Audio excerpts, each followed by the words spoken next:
Welcome to K1 TV news. బులెటిన్ల ముందుగా headlines.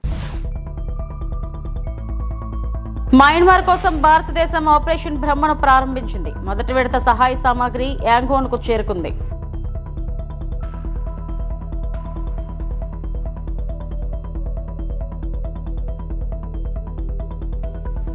మంగళగిరిలోని పార్టీ కేంద్ర కార్యాలయంలో టీడీపీ 43వ ఆవిర్భావ వేడుకల్లో పాల్గొన్న సీఎం చంద్రబాబు.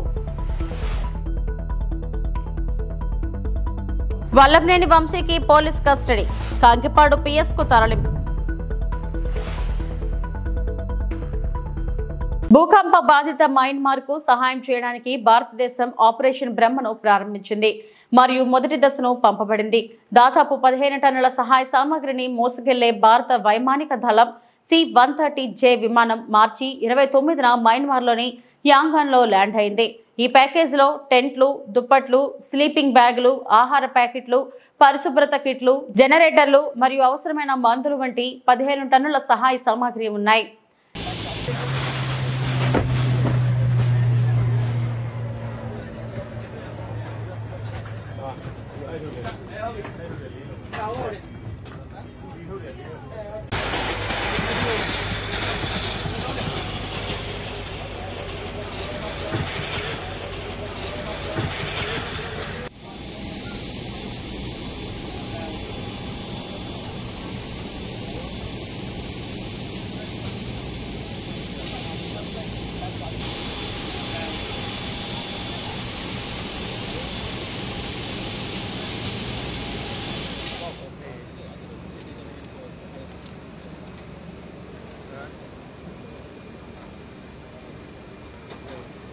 ได้แล้วจะไม่งั้นจะไปยืนก่อนแล้วเอาผ้าใบยิงไว้ก่อนก็ได้จะได้เห็นนะครับเอาแม็กไปยิงผ้าใบไว้กันฝนตกอ่ะครับ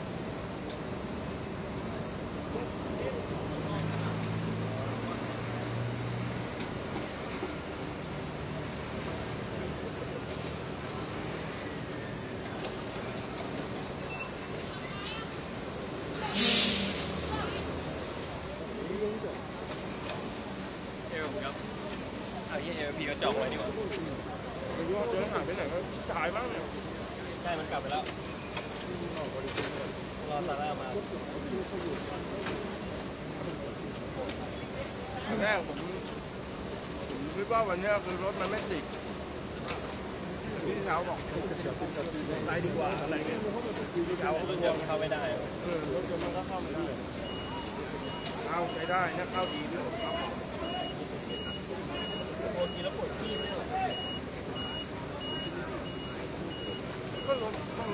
మంగళగిరిలోని పార్టీ కేంద్ర కార్యాలయంలో టీడీపీ 43వ ఆవిర్భావ వేడుకల్లో పాల్గొన్న సీఎం చంద్రబాబు నాయుడు టీడీపీ జెండా ఎగురవేశారు. ఈ వేడుకల్లో రాష్ట్ర అధ్యక్షులు పల్లా శ్రీనివాసరావు, మంత్రులు నారా లోకేష్, వంగలపూడి అనిత, కేంద్ర మంత్రి పెమ్మసాని చంద్రశేఖర్, ఎంపీ ఎమ్మెల్యేలు, ఎమ్మెల్సీలు, సీనియర్ నేతలు, కార్యకర్తలు పాల్గొన్నారు.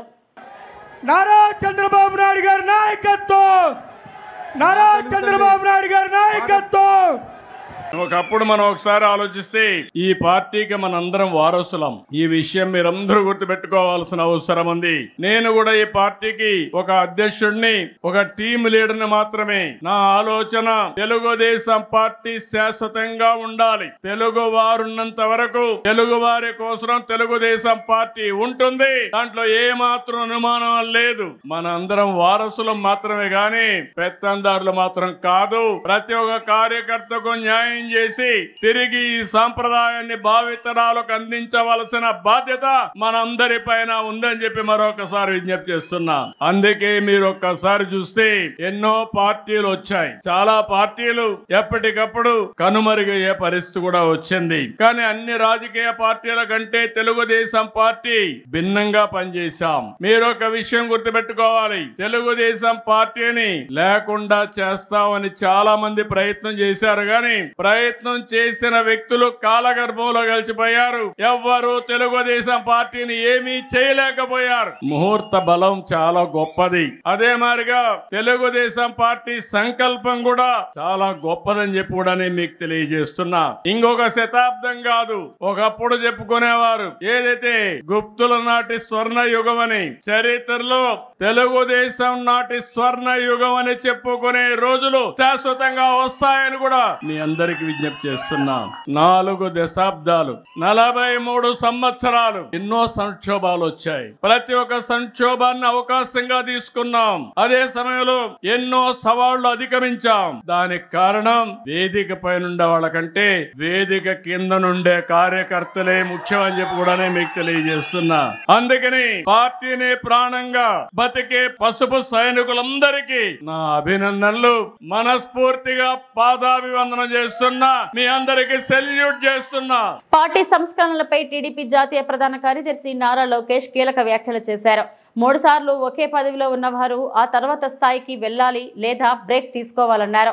4వసారి పార్టీ జాతీయ ప్రధాన కార్యదర్శిగా ఉన్న తన నుంచే ఈ సంస్కరణ ప్రారంభించాలని పార్టీ అధినేత చంద్రబాబుకు ప్రతిపాదించారు. సీనియర్లు జూనియర్లకు సమప్రాధాన్యం ఇస్తామన్న ఆయన పనిచేసే వారికి మాత్రమే ప్రమోషన్లు ఉంటాయని వెల్లడించారు. జై తెలుగుదేశం. చంద్రబాబు నాయుడు గారి నాయకత్వం, చంద్రబాబు నాయుడు గారి నాయకత్వం. పార్టీలో కూడా నేను అంతే పోరాడుతున్నా. నా లక్ష్యం ఒకటే, పార్టీ కోసం అహర్నిశలు కష్టపడిన కార్యకర్తల నాయకులకి గుర్తింపు ఉండాలి. గ్రామ స్థాయి నాయకులు రాష్ట్ర స్థాయికి ఎదగాలి, పాలిట్ బ్యూరో రూమ్లో అడుగు పెట్టాలనేదే నా లక్ష్యం. పార్టీ ముందు ఒక ప్రతిపాదన ఉంచాను. 3 టర్మ్లు ఒక పదవి చేసిన తర్వాత పై పదవికన్నా వెళ్ళాలి, లేదంటే ఒక్క టర్మ్ బ్రేక్ తీసుకోవాలి. జాతీయ ప్రధాన కార్యదర్శిగా నేను ఈరోజు 4వ టర్మ్లో ఉన్నాను. గౌరవ అధ్యక్షుల వారిని నేను కోరేది ఆ సంస్కరణ నాతో మొదలు పెట్టాలని ఈ సభాముఖంగా నేను కోరుతున్నాను. ఇది జరిగితేనే పార్టీలో కదలిక వస్తుంది. యువతకి రెక్కలొచ్చి రాజకీయాల్లో మెరుగైన అవకాశాలు వస్తాయి. నా స్టైల్ ఒకటే, సీనియర్ని జూనియర్ని సమానం గౌరవిస్తా, పనిచేసే వాళ్ళకే నేను ప్రమోషన్ ఇస్తా. పసుపు జెండా ఇంకో 40 ఏళ్ళు రెపరెపలాడాలి. దానికి ఎప్పుడు నిరంతరం పార్టీలో యువరక్తం పారాలి. డాక్టర్ బిఆర్ అంబేద్కర్ కోనసీమ జిల్లా కొత్తపేట స్కూళ్లకు వెళ్లటం లేదని తల్లిదండ్రులు మందలించారని ఆలమూరు మండలం కండ్రికపేటకు చెందిన 6 విద్యార్థులు అదృశ్యమయ్యారు. 8వ తరగతి 7 తరగతులు చదువుతున్న కోమరగిరి కరుణ, కోమరగిరి పండు, కోమరగిరి మాధురి, కోమరగిరి పృథ్వీ వర్మ, గంధం సత్యనారాయణ, మర్రి సంతోష్ పోలీసులను ఆశ్రయించిన తల్లిదండ్రులు ఈ నెల 24వ తేదీ సుమారు రాత్రి 7 గంటల సమయం నుండి కనిపించడం లేదంటున్న తల్లిదండ్రులు కేసు నమోదు చేసి విచారణ చేపట్టిన ఆలమూరు పోలీసులు. సాయంత్రం 7:30 ఆ ప్రాంతంలో మన ఆలమూరు మండలంలోని కొత్తూరు ఉంది కదా, కొత్తూరు దగ్గర కండ్రికపేట విలేజ్ ఉంది. ఆ కండ్రికపేట విలేజ్లో ఈ చిన్నపిల్లలు వీళ్ళు మొత్తం 6 పిల్లలు, 2 అమ్మాయిలు 4 అబ్బాయిలు, వీళ్ళంతా కూడా ఒక ఏరియా వాళ్ళే, సేమ్ కులము. దాంట్లో ఒక 2 అయితే అన్నా చెల్లెలు ఉన్నారు, ఇంకో అమ్మాయి ఏమో వాళ్ళ కజిన్. వాళ్ళు మిగిలిన 3 పిల్లలు కూడా వాళ్ళ బంధువుల పిల్లలే. అక్కడ మొత్తం అంతా ఇంటర్ రిలేటెడే, అదే పేటకి సంబంధించిన వాళ్ళు. వీళ్ళంతా కూడా జడ్పీ హై స్కూల్లో మన కొత్తూరులోనే చదువుతున్నారు, జడ్పీ హై స్కూల్లో చదువుతున్నారు ఆలమూరు దగ్గర. పేరెంట్స్ సరిగ్గా వీళ్ళు స్కూల్కి వెళ్ళట్లేదు, 1 మంత్ నుంచి 2 మంత్స్ స్కూల్కి వెళ్ళట్లేదు. స్కూల్కి వెళ్ళామని చెప్పేసి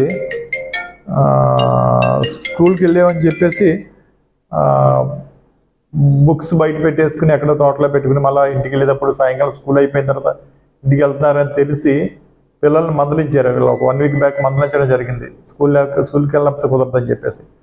దాని మీదట అనుకుంటున్నాను నేను, ఈ స్కూల్కి తల్లిదండ్రులు మందలించారు, స్కూల్కి వెళ్ళమంటున్నారని చెప్పేసి వీళ్ళు 6 పిల్లలు కూడా కలిపి 24వ తారీఖు సాయంత్రం ఇంట్లో నుంచి బయలుదేరి వాళ్ళ ఇళ్ళ నుంచి బయలుదేరి బయటికి వెళ్ళిపోయారు. 6:52 నిమిషాలకి మళ్ళీ వాళ్ళు ఏం పట్టుకెళ్ళలేదు కూడా. వీళ్ళు ఒక అబ్బాయి అయితే మాత్రం ఒక 3,000 రూపాయలు ఇంట్లో క్యాష్ తీసుకున్నాడు. వాళ్ళు తీసుకుని వెళ్ళిపోవడం జరిగింది. ఇప్పటి వరకు కూడా వాళ్ళ పేరెంట్స్ వెంటనే మన పోలీస్ స్టేషన్కి మనకి ఇన్ఫార్మ్ చేయలేదు. వాళ్ళ బంధువుల ఇళ్ళ దగ్గర లేదా వాళ్ళ గతంలో వీళ్ళు ఫిషింగ్ చేసుకుంటూ ఉంటారు. వీళ్ళు ఆ ఏరియా ఫిషింగ్ చేసుకునే ఏరియాలోనే వెతకడం మొదలుపెట్టారు. ఏమైనా ఆ ఏరియాలో అక్కడ ఏమైనా ఉన్నారా అనేసి. ఇంకా రావట్లేదని చెప్పేసి ఇవాళ మధ్యాహ్నం 2 గంటలకి అప్పుడు మేము ఆలమూరు చింతలూరు అమ్మవారి బందోబస్తు డ్యూటీలో ఉన్నాం.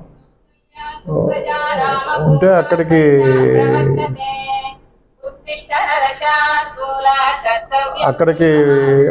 ఇన్ఫర్మేషన్ వచ్చింది. మా వీళ్ళ పేరెంట్స్ వచ్చి ఇలా పోలీస్ స్టేషన్లో రిపోర్ట్ ఇచ్చారని. ఇమీడియట్గా ఎస్ఐ గారు, సిఐ గారు, నేను వచ్చి వాళ్ళతో మాట్లాడి ఒక రిపోర్ట్ తీసుకున్నాం. తీసుకుని వీళ్ళ దగ్గర సెల్ ఫోన్స్ కూడా లేవు. వీళ్ళు ఎక్కడికి వెళ్ళారనేసి ఒక టీమ్స్ ఫామ్ చేసి విజయవాడ ఒక టీము, అలాగే రాజమండ్రి, విశాఖపట్నం ఒక టీం కూడా పంపించడం జరిగింది. అలాగే రావులపాలెం బస్ స్టాండ్లో కూడా సీసీటీవీ ఫుటేజెస్, సీసీటీవీ మండపేట ఇవన్నీ ఏరియాలో కూడా వెరిఫై చేస్తున్నాం. అలాగే మొత్తం ప్రింట్ మీడియా, ఎలక్ట్రానిక్ మీడియా కూడా ఇన్ఫర్మేషన్ ఇచ్చాం. మొత్తం అంతా ఈ పిల్లల ఫోటోలతో సహా వీళ్ళని ట్రేస్ అవుట్ చేస్తే మాకు ఫోన్ చేసిన మా ఫోన్ నెంబర్లు కూడా ఇచ్చాం. సిఐ గారిది, ఎస్ఐ గారిది, నాది కూడా నెంబర్లు ఇచ్చాం. ఎవరికైనా కనపడితే వీళ్ళంతా ఒక చోట ఉంటారు కాబట్టి మాకు ఇమీడియట్గా మాకు ఫోన్ చేసినా, లేకపోతే వాళ్ళని తీసుకెళ్ళి లోకల్ పోలీస్ స్టేషన్లో ఎక్కడైనా అప్పగించినా వాళ్ళని మళ్ళీ వెనక్కి తీసుకొస్తాం. పార్టీలు అయితే తిరుగుతున్నారు. మొత్తం అందరికీ కూడా విజయవాడ పోలీసులకు కూడా, రైల్వే పోలీసులకు కూడా ఇన్ఫర్మేషన్ ఇవ్వడం జరిగింది. చర్చస్ జరుగుతున్నాయి. అలాగే ఎవరైనా మాకు ఈ పిల్లల గురించి ఆచూకీ ఇస్తే వీళ్ళకి తగిన బహుమతి, ఇన్ఫర్మేషన్ ఇచ్చిన వాళ్ళకి ఒక 10,000 రూపాయల వరకు కూడా బహుమతి కూడా ఇస్తాను. సూళ్లూరుపేట నియోజకవర్గ బీజేపీ క్రియాశీల సభ్యుల సమావేశం. ముఖ్య అతిథులుగా సామంచి శ్రీనివాస్. సూళ్లూరుపేట తిరుపతి జిల్లా సూళ్లూరుపేట పట్టణంలోని అలవల కళ్యాణ మండపం నందు శుక్రవారం బీజేపీ నియోజకవర్గ క్రియాశీల సభ్యుల సమావేశం బీజేపీ మండల కన్వీనర్ తాటిపర్తి ఆదినారాయణ రెడ్డి ఆధ్వర్యంలో ఘనంగా నిర్వహించారు. ముఖ్య అతిథులుగా బీజేపీ తిరుపతి జిల్లా అధ్యక్షుడు సామంచి శ్రీనివాస్, బీజేపీ ఆంధ్ర రాష్ట్ర ప్రధాన కార్యదర్శి సన్నారెడ్డి దయాకర్ రెడ్డి పాల్గొన్నారు. బీజేపీ నాయకులు ఘన స్వాగతం పలికి వారి చేతుల మీదుగా జ్యోతి ప్రజ్వలన చేశారు. అనంతరం జాతీయ గీతంతో మొదలైన సమావేశంలో నియోజకవర్గంలోని బీజేపీ నాయకులు, మహిళా నాయకురాళ్లు పెద్ద సంఖ్యలో పాల్గొన్నారు.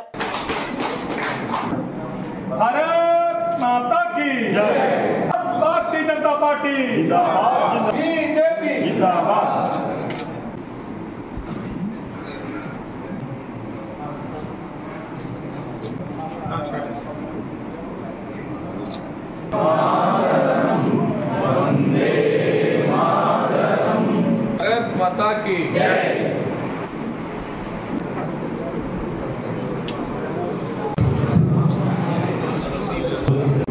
భారతీయ జనతా పార్టీ బలోపేతానికి తిరుపతి జిల్లాలో గట్టిగా కృషి చేస్తూ ఆ సందర్భంగా సూళ్లూరుపేటకు వచ్చేసి మాకు సూచనలు ఇచ్చి మాకు మార్గదర్శనం కోరుతూ ధన్యవాదాలు తెలుపుకుంటున్నాం. ప్రతి మండలాధ్యక్షులు కానీ, క్రియాశీల సభ్యులు కానీ వారి నియోజకవర్గ వారి మండలాల్లో అందరూ నాయకులతో కానీ, కూటమి నాయకులతో కానీ, అలాగే ముఖ్యంగా అధికారులతో, ఎంఆర్ఓతో అయితే కానీ, పోలీస్ డిపార్ట్మెంట్లో అయితే కానీ, రెవెన్యూ డిపార్ట్మెంట్లో అయితే కానీ, దేంట్లో అయినా సరే అందరితో పరిచయాలు ఏర్పరచుకొని ప్రజలకి సేవ చేసే మార్గాన్ని మనం ఎంచుకున్నప్పుడు ఆటోమేటిక్గా మన పార్టీ అభివృద్ధి చెందే అవకాశం ఉంటుంది. ఆంధ్రప్రదేశ్లో తిరుపతి జిల్లా మొదటి 3-4 స్థానాల్లో సంస్థాగతంగా చాలా బలంగా ఉండేటువంటి పరిస్థితుల్లో సూళ్లూరుపేట నియోజకవర్గం కూడా మనం చాలా బలమైనటువంటి, మన జిల్లాలో చాలా బలమైనటువంటి ఒక నియోజకవర్గం సూళ్లూరుపేట నియోజకవర్గం. మొన్న జరిగినటువంటి ఎన్నికల్లో కూడా మనం ఏమాత్రం ఓట్లు తగ్గకుండా మనం దురదృష్టశాతం ఎంపీని కోల్పోయినప్పటికీ కూడా మన నియోజకవర్గంలో మనం మెజారిటీ ఓట్లు తెప్పించుకునేటువంటి పరిస్థితి మనకు ఉంది.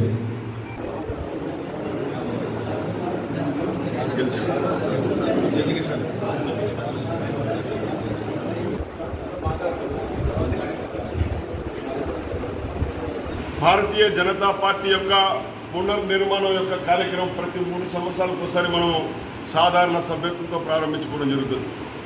ఇదే క్రమంలో సెప్టెంబర్ 2, 2024 భారతీయ జనతా పార్టీ యొక్క సాధారణ సభ్యత్వ నమోదు కార్యక్రమాన్ని భారత ప్రధాని నరేంద్ర మోడీ గారు, బీజేపీ జాతీయ అధ్యక్షులు నడ్డా గారి చేతుల మీదుగా భారతీయ జనతా పార్టీ యొక్క సాధారణ సభ్యత్వం తీసుకుని ప్రారంభించినటువంటి సభ్యత్వ నమోదు ఇవాళ 12 కోట్ల కంటే ఎక్కువ మంది సాధారణ సభ్యులను పార్టీలో చేర్పించి ప్రపంచంలోనే అతిపెద్ద రాజకీయ పార్టీగా అవతరించినటువంటి భారతీయ జనతా పార్టీలో మనమందరం కూడా సభ్యులుగా ఉంటూ ఈ దేశంలో ఉన్నటువంటి అత్యధిక రాష్ట్రాల్లో అధికారంలో ఉన్నటువంటి పార్టీ యొక్క ప్రతినిధులుగా ఈ ప్రాంతంలో పనిచేస్తున్నటువంటి మనం సాధారణ సభ్యత్వ నమోదును కోట్లకు దాటించి ఏదైతే ఆంధ్రప్రదేశ్లో మనం విధించుకున్నటువంటి 25 లక్షల సాధారణ సభ్యత్వ నమోదుని అధిగమించి ఇవాళ 25,000 క్రియాశీలక సభ్యుల్ని చేర్పించుకుని తద్వారా మండల కమిటీలు అటు తర్వాత జిల్లా కమిటీలు జిల్లా అధ్యక్షుడి ఎన్నిక ఏర్పాటు చేసుకుని అసెంబ్లీ నియోజకవర్గ పరిధిలో ఉన్నటువంటి కార్యకర్తల యొక్క సమ్మేళనం పేరుతోటి మనం అన్ని రకాల కార్యక్రమాలు నిర్వహించుకోవడం జరుగుతుంది.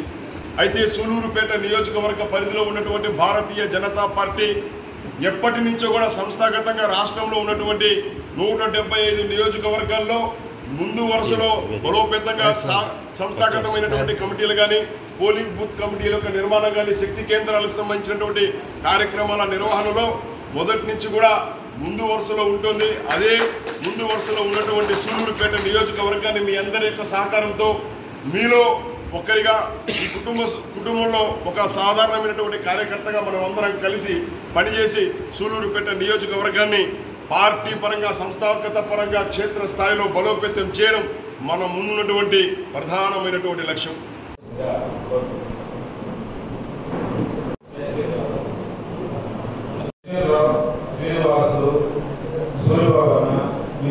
పశ్చిమ గోదావరి జిల్లా తణుకు మాజీ మున్సిపల్ చైర్మన్ ముల్లపూడి రేణుకా నేతృత్వంలో కౌన్సిల్ ఏర్పడి 25 సంవత్సరాలు పూర్తి చేసుకున్న సందర్భంగా కౌన్సిల్ సమ్మేళనం ఏర్పాటు చేసినట్లు ఆమె తెలిపారు. మొట్టమొదటి మున్సిపల్ మహిళా చైర్పర్సన్ ప్రమాణ స్వీకారం చేసిన సమయంలో తన కౌన్సిల్ సభ్యులను సత్కరిస్తున్నట్లు తెలిపారు. ముందుగా పెద్దలు గౌరవనీయులు తాతగారు ముల్లపూడి హరిశ్చంద్ర ప్రసాద్ గారి ఆశీర్వాదాలతో అలాగే మాజీ పార్లమెంటు సభ్యులు పెద్దలు బుల్లిరామయ్య గారు అలాగే మాజీ శాసనసభ్యులు పెద్దలు వైటీ రాజా గారి యొక్క సహకారంతో తణుకు మున్సిపాలిటీకి మరి తొలి మహిళా చైర్పర్సన్గా చేసేటువంటి ఒక సువర్ణ అవకాశం నాకు లభించింది.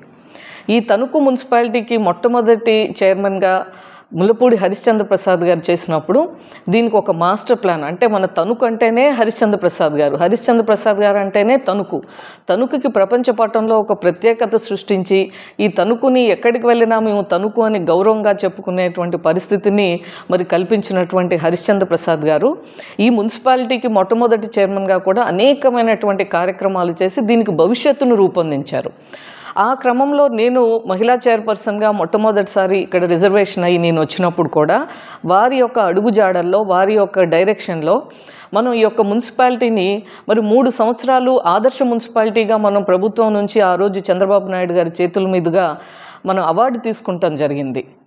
ముఖ్యంగా చూస్తే అప్పుడు మనం ఈ మున్సిపాలిటీ అనగానే మనకి పౌర సేవలు మనం టైంకి అందించాలి, సకాలంలో సరైనటువంటి విధంగా ఇబ్బంది లేకుండా చర్యలు మన యొక్క సేవ ఉండాలనేటువంటి దృక్పథంతో ఆ రోజు ఒక సిటిజన్ చార్టర్ అనేటువంటిది పెట్టి విత్ ఇన్ గివెన్ టైం మనం సర్వీసెస్ ఇవ్వాలి, ఇవ్వకపోతే పెనాల్టీ మనము పే చేసేటువంటి పరిస్థితి ఉండాలి అని చెప్పి అక్కడితో మొదలుపెట్టి ప్రజలు కోరుకునేటువంటి శానిటేషన్ కానీ క్లీన్ అండ్ గ్రీన్ కానీ పార్కుల్ని డెవలప్మెంట్ చేయటం కానీ ఆ దానిలో భాగంగానే మనం చూస్తే ఈరోజు ఎన్టీఆర్ పార్క్ మనకి తణుకులో అందరూ ఒక ఫ్యామిలీ కలిసి వెళ్ళటానికి ఎక్కడికి ప్లేస్ లేదు, ఒక ఎంటర్టైన్మెంట్ లేదు, పిల్లలకు ఆడుకోవటానికి లేదు అని చెప్పి ఆ రోజు ఎన్టీఆర్ పార్క్ని గెయిల్ వారి యొక్క సహకారంతో 15 లక్షలు వాళ్ళ సిఎస్ఆర్ ఫండ్ తోటి ఈరోజు మనం ఉన్నటువంటి ఒక అందమైన ఎన్టీఆర్ పార్క్ని మనం ఏర్పాటు చేసుకుంటాం జరిగింది.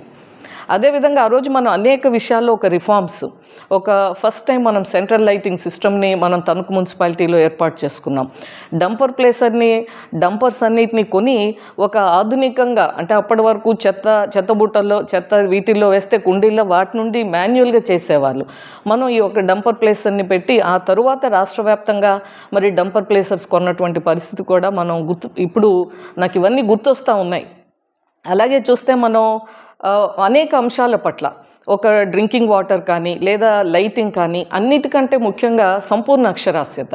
అప్పుడు ఒక లిటరసీ క్యాంపెయిన్ జరిగితే తణుకు మున్సిపాలిటీలో ప్రతి ఒక్కరూ చదువుకోవాలి, మహిళలు ముఖ్యంగా వాళ్ళు సంతకం పెట్టేటప్పుడు డ్వాక్రా మహిళలు కానీ ఇతరత్ర ఎవరైనా సరే వాళ్ళు ఒక దాని మీద సంతకం పెడుతున్నారంటే ఏ పేపర్ మీద వాళ్ళు సంతకం పెడుతున్నారో వాళ్ళు స్వతహాగా చదువుకొని వాళ్ళు సంతకం పెట్టాలి అని చెప్పి ఆ రోజున కలెక్టర్ మన పూనం మాల్కొండే గారు మేము మున్సిపాలిటీ తరపున అనేక కార్యక్రమాలు చేపట్టి మొట్టమొదట మరి కంబైన్డ్ స్టేట్లో టోటల్ లిటరేట్ టౌన్ కింద తణుకు మున్సిపాలిటీని గుర్తించి ఆ రోజు దానికి కూడా అవార్డు ఇవ్వటం జరిగింది.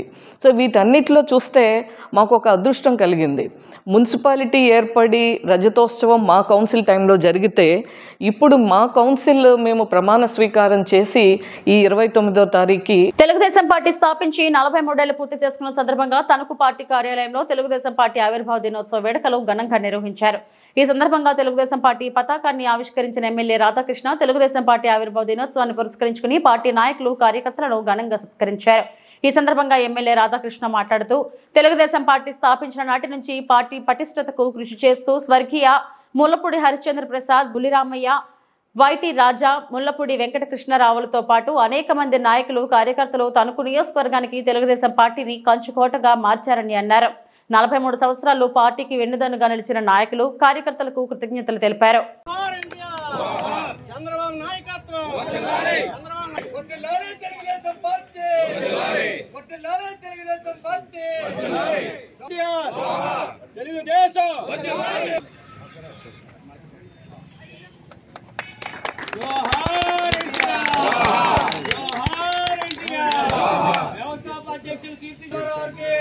చేసినటువంటి తణుకు నియోజకవర్గ తెలుగుదేశం పార్టీ కుటుంబ సభ్యులందరికీ కూడా హృదయపూర్వక నమస్కారాలు, స్వాగతం తెలియజేసుకుంటూ తెలుగుదేశం పార్టీ ఆవిర్భావ దినోత్సవం సందర్భంగా తణుకు నియోజకవర్గ ప్రజలకు, తెలుగుదేశం పార్టీ కుటుంబ సభ్యులందరికీ ఆవిర్భావ దినోత్సవ శుభాకాంక్షలు తెలియజేసుకుంటున్నా. 43 సంవత్సరాలు పూర్తి చేసుకుని ఈరోజు 44వ సంవత్సరం తెలుగుదేశం పార్టీ అడుగుపెట్టడం. 44 సంవత్సరాల క్రితం స్వర్గీయ నందమూరి తారక రామారావు గారు ఆ రోజు దేశంలోనే రాష్ట్రంలోనూ ఉన్నటువంటి పరిస్థితుల్లో కాంగ్రెస్ పార్టీ ఆ రోజు తెలుగువారిని ఏ విధంగా అవమానాలకు గురి చేస్తుందో దాని నుంచి ఒక ఆత్మగౌరవ నినాదంతో తెలుగుదేశం పార్టీని స్థాపించి కేవలం 9 నెలల్లో రాష్ట్రంలో అధికారంలోకి వచ్చి అప్పటి వరకు ఉన్నటువంటి పెత్తందారీ వ్యవస్థల్ని ఈరోజు అధిగమించి తెలుగుదేశం పార్టీ ద్వారా పేద, బడుగు, బలహీన వర్గాలకి రాజ్యాధికారానికి తీసుకొచ్చినటువంటి వ్యక్తి నందమూరి తారక రామారావు గారు. తెలుగుదేశం పార్టీ ద్వారా తెలుగుదేశం పార్టీ స్థాపించిన తర్వాత ప్రపంచవ్యాప్తంగా తెలుగువారికి గుర్తింపు తీసుకొచ్చింది. ఆత్మగౌరవ నినాదంతో ఈరోజు తెలుగువారందరినీ కూడా ఏకోన్ముఖులను చేసి ఆ రోజు ఉమ్మడి తెలుగు రాష్ట్రంలో అనేక సంస్కరణలకి నాంది పలికినటువంటి వ్యక్తి స్వర్గీయ నందమూరి తారక రామారావు గారు. అభివృద్ధి, సంక్షేమం అంటే తెలుగుదేశం పార్టీ. అలాగే బడుగు బలహీన వర్గాలకి రాజ్యాధికారాన్ని ఇచ్చిన పార్టీ తెలుగుదేశం పార్టీ. అలాగే రైతన్నలకి ఆ రోజు అనేక సంక్షేమ కార్యక్రమాలు అమలు చేసినటువంటి party Telugu Desam party. Telugu Desam party స్థాపించినప్పటి నుంచి కూడా అనేక మంది తెలుగుదేశం పార్టీ పటిష్టతకి కృషి చేస్తూ ఈ నియోజకవర్గాన్ని తెలుగుదేశం పార్టీకి కంచుగాటుగా మలిచినటువంటి వ్యక్తులు స్వర్గీయ ముల్లపూడి హరిశ్చంద్ర ప్రసాద్ గారు, బాల బుల్లిరామయ్య గారు, వైటి రాజా గారు, అలాగే ముల్లపూడి కృష్ణారావు గారు, అదేవిధంగా అనేక మంది నాయకులు, కార్యకర్తలు, వారందరికీ కూడా ఈరోజు మరొకసారి కీర్తిశేషులైనటువంటి వారిని స్మరించుకుంటూ, వారి సేవలను స్మరించుకుంటూ, అదేవిధంగా ఈరోజు ఎవరైతే గత 43 సంవత్సరాలుగా పార్టీకి వెన్నుదన్నుగా నిలిచినటువంటి నాయకులకి, కార్యకర్తలకి కూడా మరొకసారి ధన్యవాదాలు తెలియజేసుకుంటూ, అలాగే కొంతమందిని ఇక్కడ ఉన్నటువంటి కృష్ణా జిల్లాలోని ఆత్కూరు భూ కబ్జా కేసులో వైకాపా మాజీ ఎమ్మెల్యే వల్లభనేని వంశీని పోలీసులు ఒకరోజు కస్టడీకి తీసుకున్నారు. వైద్య పరీక్షల అనంతరం ఆయన్ను కంకిపాడు పిఎస్ కు తరలించారు. ఈ కేసుకు సంబంధించి ఆయనను పోలీసులు ప్రశ్నిస్తున్నారు. ఆత్కూరు పోలీస్ స్టేషన్ పరిధిలో ఓ భూ వివాదానికి సంబంధించి శ్రీధర్ రెడ్డి అనే వ్యక్తి ఫిర్యాదుతో ఉంగుటూరు పోలీస్ స్టేషన్లో వంశీపై కేసు నమోదైంది. గన్నవరం టీడీపీ కార్యాలయంపై దాడి కేసులో ప్రస్తుతం వంశీ విజయవాడ జైలులో రిమాండ్ ఖైదీగా ఉన్నారు.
ఇవి ఇప్పటివరకున్న బులెటిన్ అప్డేట్స్. నమస్తే.